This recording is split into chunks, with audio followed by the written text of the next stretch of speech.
Halo Sobat Budaya Kepanduan Indonesia, saya Bapak Rofik dari Museum Gubuk Wayang Cabang Kota Lama Semarang.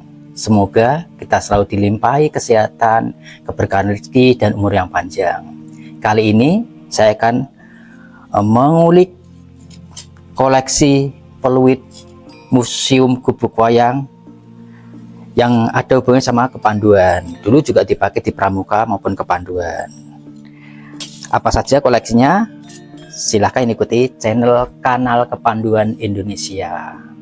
Masih mengulik mengenai peluit, dan ini adalah salah satu koleksi Museum Gubuk Wayang Mojokerto. Sedikit kupasan mengenai peluit. Peluit ini adalah alat komunikasi yang disampaikan bisa ditiup dan suara bisa terdengar sangat jauh, bisa 1 km. Dan ini adalah salah satu alat yang juga diajarkan di Kepemanduan Indonesia. Dan yang saya pegang ini adalah salah satu peluit tua di era Kepanduan Indonesia.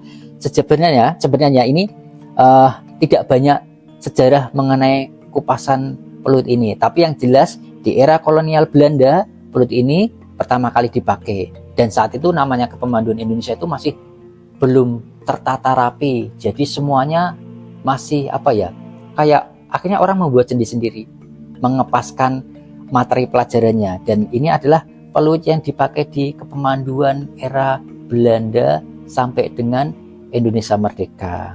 Dan yang unik dari peluit ini sebenarnya tidak memiliki lubang tali, tapi talinya bisa diikat langsung di ujungnya.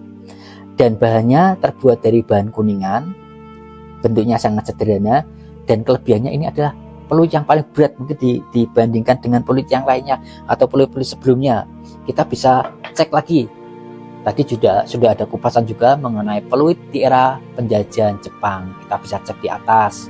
Itu bahannya sangat ringan, dan jika dibandingkan sama yang ini, jelas perbedaannya sangat jauh. Ini adalah peluit kepanduan yang dipakai di era kolonial Belanda sampai dengan era Indonesia merdeka. Kita bisa melihat di sini detailnya, cowakannya ini sangat dalam, bahkan bisa dikatakan ini adalah separuh dari setengah lingkaran. Makanya bahannya itu dibuat tebal karena sebenarnya di sini ada titik rapuhnya, sehingga untuk menguatkan ini bahannya dibuat lebih tebal. Dan ini adalah salah satu koleksi peluit kecil yang sangat berat. Detailnya bisa kita saksikan di sini.